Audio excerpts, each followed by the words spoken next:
ಕಿಚನ್ಗೆ ಸ್ವಾಗತ. ಇವತ್ತು ನಾನು ಕಜ್ಜಾಯ ಮಾಡ್ತಾಯಿದ್ದೀನಿ. ಕಜ್ಜಾಯ ಮಾಡೋದಕ್ಕೆ ಏನೇನು ಬೇಕು ಅಂತ ತೋರಿಸ್ತಾ ಇದ್ದೀನಿ. ಇದರಲ್ಲಿ ನಾನು 2 ಲೋಟ ಅಕ್ಕಿ ಹಾಕ್ಕೊಂಡಿದ್ದೀನಿ. 2 ಲೋಟ ಅಕ್ಕಿನ ತೊಳೆದು ಈ ರೀತಿ ನೆನೆಸಿಡ್ತಾ ಇದ್ದೀನಿ. ನಾನು ನೈಟ್ ನೆನೆಯೋಕ್ಕೆ ಬೆಳಗ್ಗೆ ಹೊತ್ತಿಗೆ ಈ ರೀತಿ ನಾನು ಸೋರು ತೆಗ್ದೆ. ಅದನ್ನು ಸೋರು ತೆಗ್ದು ಸುಮಾರು 1-2 ಅವರ್ ಹಾಗೇ ಇಟ್ಬಿಟ್ಟು ನೀರೆಲ್ಲ ನೀಟಾಗಿ ಸೋರಲಿ ಅಂತ ಸ್ವಲ್ಪ ಅಡುಗೆ ಮಾಡೋವರೆಗೂ. ಅದಾದ ನಂತರ ನಾನು ಅರ್ಧ kg ಬೆಲ್ಲ, ಅರ್ಧ kg ಅಕ್ಕಿಗೆ ಅರ್ಧ kg ಬೆಲ್ಲ ಸಾಮಾನ್ಯ ಹಾಕಿದ್ದೀನಿ. ಬೆಲ್ಲ ಸ್ವಲ್ಪ ಒಂದು 600 ಗ್ರಾಮ್ ಇದ್ದರೂ ಪರವಾಗಿಲ್ಲ. 500 ಗ್ರಾಮ್ ಅಕ್ಕಿ ಹಾಕಿದ್ರೆ 600 ಗ್ರಾಮ್ ಬೆಲ್ಲ ಹಾಕಿದ್ರೂ ಪರವಾಗಿಲ್ಲ. ಅದು ಅಕ್ಕಿನ ನಾನು ನೆನೆಸಿಟ್ಟಿದ್ದೆ. ಅದನ್ನು ಮಿಕ್ಸಿ ಜಾರ್ಗೆ ಹಾಕಿ ಪುಡಿ ಮಾಡ್ಕೊಂಡು ಈ ರೀತಿ ಅಕ್ಕಿ ಜರಡಿದು ನೀಟಾಗಿ ಜರಡಿ ಮಾಡ್ಕೊತಾಯಿದ್ದೀನಿ. ಅದು ಅಕ್ಕಿ ಒಂದೇ ಸಮ ಇರಬೇಕು. ಬೇಕಿದ್ದರೆ ಜಾಸ್ತಿ ಹಾಕಿದ್ರೆ ಮಿಷಿನ್ಗೂ ಕೂಡ ಕೊಟ್ಟು ಪುಡಿ ಮಾಡಿಸ್ಕೋಬೋದು. ನಾನು ಮಿಕ್ಸಿ ಜಾರ್ಲೇ ಪೌಡ್ರ್ ಮಾಡ್ಕೊಂಡೆ. 2 ಪಾವು ಹಾಕಿದ್ನಲ್ವ ಅದಕ್ಕೋಸ್ಕರ. ಅದಾದ ನಂತರ ಬೆಲ್ಲನ ಚೆನ್ನಾಗಿ ನಾನು ಕುಟ್ಟಿ ಇಟ್ಕೊಂಡಿದ್ದೆ. ಪಾಕ ತೆಗಿತಾಯಿದ್ದೀನಿ. ಬೆಲ್ಲದ ಪಾಕ ತೆಗೋದಕ್ಕೆ ಅದಕ್ಕೆ ನೀರೇನು ಅವಶ್ಯಕತೆ ಇಲ್ಲ. ನಾನು ಸ್ವಲ್ಪ ಹಾಕೊಂಡು ಅದರಲ್ಲಿ ಬೆಲ್ಲದಲ್ಲಿ ಕಲ್ಲಿರುತ್ತೆ, ಕಲ್ಲು ಇರೋದಕ್ಕೋಸ್ಕರ ಅದನ್ನು ಸವರಿಸ್ಕೊಳ್ಳೋದಕ್ಕೆ ಸ್ವಲ್ಪ ನೀರು ಜಾಸ್ತಿ ಹಾಕಿ ಈ ರೀತಿ ಬೆಲ್ಲನ ಕರಗಿಸಿ ನೀಟಾಗಿ ಅದು ನೋಡಿ ಇಷ್ಟು ಕಲ್ಲು ಬಂದೈತಿ. ಕಪ್ಪು ಕಾಣಿಸ್ತಾ ಇರೋದೆಲ್ಲ ಕಲ್ಲೇ. ಅದನ್ನು ನಾನು ಸವರಿಸ್ಕೊಂಡು ಮತ್ತೆ ಅದೇ ಬಾಣಲಿಗೆ ತೊಳೆದ್ಬಿಟ್ಟು ನಾನು ಮತ್ತೆ ಅದನ್ನು ಹಾಕೊಂಡು ನೀಟಾಗಿ ಪಾಕ ಬರೋವರೆಗೂ ಅದನ್ನು ಈ ರೀತಿ ನಾನು ಬೇಯಿಸ್ಕೊತಾ ಇದ್ದೀನಿ. ಬೇಯಿಸಾದ ನಂತರ ಅದು ಚೆನ್ನಾಗಿ ಪಾಕ ಬರೋವರೆಗೂ ನೀರು ಒಂದು ಪಾತ್ರೆಗೆ ನೀರು ಇಟ್ಕೊಂಡು ಒಂದು ತಟ್ಟೆಗೆ ಒಂದು ಪ್ಲೇಟ್ಗೆ ಸ್ವಲ್ಪ ನೀರು ಹಾಕೊಂಡು ಅದು ಪಾಕ ಬಂದಾಯ್ತೋ ಇಲ್ವೋ ಅಂತ ಚೆಕ್ ಮಾಡೋದಕ್ಕೆ ಈ ರೀತಿ ನಾನು ತೋರಿಸ್ತಾ ಇದ್ದೀನಿ. ನಮಗೆ 1 ಎಳೆ ಪಾಕ 2 ಎಳೆ ಪಾಕ ಅಂತ ಬರುತ್ತೆ. 2 ಎಳೆ ಪಾಕ ಅಂತ ಅಂದರೆ ತುಂಬ ಅಂಟುತ್ತೆ. 1 ಎಳೆ ಪಾಕ ಅಂದರೆ ಸ್ವಲ್ಪ ಜಸ್ಟ್ ಹಿಂಗಂದರೆ ಅಂಟುತ್ತೆ.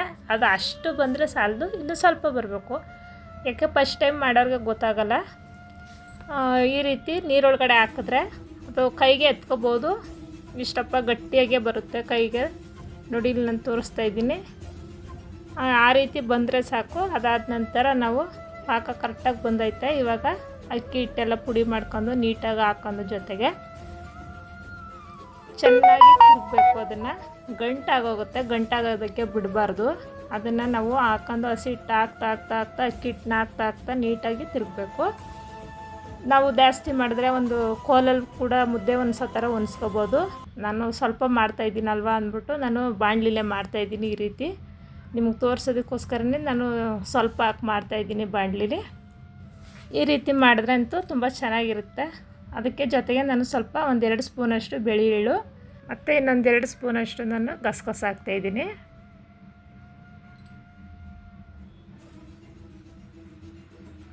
ನಾನು ಕಜ್ಜಾಯದ ಹಿಟ್ಟು ರೆಡಿ ಮಾಡಿ ಇಟ್ಕೊಂಡೆ. ಅದಾದ ನಂತರ ನಾನು ಒಂದು ಬಾಣಲಿ ಇಟ್ಕೊಂಡು ಆ ಬಾಣಲಿಗೆ ನಾನು ಎಣ್ಣೆ ಬಿಟ್ಕೊತಾ ಇದ್ದೀನಿ. ಎಣ್ಣೆನ ಇದಕ್ಕೆ ನಾವು ಸಪ್ರೇಟೇ ಎಣ್ಣೆ ಬಿಡಬೇಕು. ಬೆಂದಿರೋ ಎಣ್ಣೆ, ಬೋಂಡ ಮಾಡಿರೋ ಎಣ್ಣೆ ಆ ಥರದ್ದೆಲ್ಲ ಹಾಕ್ಬಾರ್ದು. ಅದಾದ ನಂತರ ನಾನು ಕಜ್ಜಾಯದ ಹಿಟ್ಟು ಆರಿತ್ತು. ಅದು ಎಲ್ಲ ನೀಟಾಗಿ ಆರಿದ ಮೇಲೆ ಹಾಕಿದ್ರೆ ಸರಿ. ತುಂಬ ಬಿಸಿ ಇದ್ದರೆ ಸ್ವಲ್ಪ ತಟ್ಟೋದಕ್ಕೆ ಕಷ್ಟ ಆಗುತ್ತೆ. ಈ ರೀತಿ ನಮಗೆ ಯಾವಾಗ ಬೇಕು ಒಂದು ನಿಪ್ಪಿಟ್ಟು ಮಾಡ್ಕೊತಿರಲ್ಲ ಆ ರೀತಿ ತಟ್ಕೊಂಡ್ರೆ ಸಾಕು. ನೋಡಿ ಎಷ್ಟು ನೀಟಾಗಿ ಉಬ್ತದೆ. ಕಜ್ಜಾಯ ಅಂತೂ ಫಸ್ಟ್ ಕ್ಲಾಸಾಗಿ ಬಂದು ಒಂದು ಕೂಡ ಒಡ್ಕೊಳ್ಳಿಲ್ಲ, ಏನೂ ಆಗಲಿಲ್ಲ. ತುಂಬ ಚೆನ್ನಾಗಿ ಉಬ್ಬಿದು. ಹಾಕಿದಂಥ ಕಜ್ಜಾಯ ಎಲ್ಲ ಸಖತ್ತಾಗಿ ಬಂದು ಈ ರೀತಿ ಮನೇಲೇ ಮಾಡ್ಕೊಂಡು ತಿನ್ಬೋದು. ಇದಕ್ಕೇನು ತುಂಬ ಖರ್ಚಾಗಲ್ಲ. ಸ್ವಲ್ಪ ಅಕ್ಕಿ, ಬೆಲ್ಲ, ಎಣ್ಣೆ ಇದ್ದರೆ ಸಾಕು. ಮನೇಲಿ ಮಕ್ಕಳಿಗೂ ಕೂಡ ಮಾಡಿಕೊಡ್ಬೋದು. ತುಂಬ ಟೇಸ್ಟಿಯಾಗಿರುತ್ತೆ. ಎಲ್ದಿ ಕೂಡ. ಇದು ಮನೇಲಿ ನಾವು ಏನಿರುತ್ತೆ ಅದರಲ್ಲೇ ಮಾಡ್ಬೋದು. ಅದಕ್ಕೋಸ್ಕರನೇ ಮಾಡಿ ತೋರಿಸ್ತಾ ಇದ್ದೀನಿ. ನಿಮಗೆಲ್ಲ ಇಷ್ಟ ಆದರೆ ನೀವು ಕೂಡ ಮನೇಲಿ ಒಂದು ಸಲ ಟ್ರೈ ಮಾಡಿ ನೋಡಿ. ಕಜ್ಜಾಯನ ಇನ್ನೊಂದು ಏನಪ್ಪ ಅಂದರೆ ಕೆಲವರು ಕಜ್ಜಾಯ ಬೆಂದು ಎತ್ತ ನಂತರ ಎಣ್ಣೆ ಹೋಗಲಿ ಅಂತ ಫ್ರೆಶ್ ಮಾಡ್ತಾರೆ. ಆ ರೀತಿ ಫ್ರೆಶ್ ಮಾಡಬೇಡಿ. ಪಾಕ ಕರೆಕ್ಟಾಗಿ ಎತ್ತರೆ ಫ್ರೆಶ್ ಮಾಡೋದೇನು ಅವಶ್ಯಕತೆ ಇರೋಲ್ಲ. ಅದರ ಕಜ್ಜಾಯ ಸಖತ್ತಾಗಿ ಬಂದಿತ್ತು. ಎಣ್ಣೆ ಇದ್ದರೂ ಕೂಡ ಅದು ಎಣ್ಣೆ ಎಲ್ಲ ನೀಟಾಗಿ ಸೋರೋವರೆಗೂ ಸ್ವಲ್ಪ ವೆಯ್ಟ್ ಮಾಡಿದ್ರೆ ಸಾಕು. ಅದು ಬಿಸಿಲಿ ನಾವು ಹಿಂಡ್ಬಿಟ್ಟಾಗ ಏನಾಗುತ್ತೆ ಒಳಗಡೆ ಅಕ್ಕಿ ಹಿಟ್ಟು ಅಳ್ಳಲ್ಲ. ಅದು ತುಂಬ ಚೆನ್ನಾಗಿ ಬಂದಿತ್ತು. ಹಾಗೇನೆ ಲೈಕ್ ಮಾಡಿ, ಶೇರ್ ಮಾಡಿ, ಕಮೆಂಟ್ ಮಾಡಿ, ಸಬ್ಸ್ಕ್ರೈಬ್ ಮಾಡಿ. ನಮ್ಮ ಚಾನಲ್ನ ತಪ್ಪದೇ ನೋಡಿ.